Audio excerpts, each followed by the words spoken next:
حاجی آخه اینجا اصلا جای پارک کردن بود ناموسن. میسم دست بالا.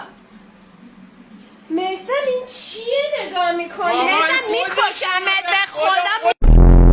من تو ادارجات میبینید برای کارهای اداری، تو رو تو خونه مردم میبینم برای اداره کاری تجاری.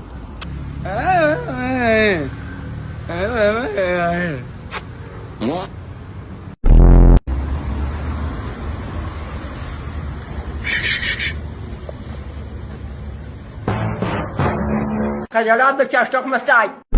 داداش یه لحظه بیا. طرف برداشته از اینجا تا اینجا رو خط کشیده که چی؟ عقده‌ای بازی ها چیه؟ میکردی برام مهمه؟ به خدا اگه مهمه. چرا؟ چون ماشین اصلا مال من نیست.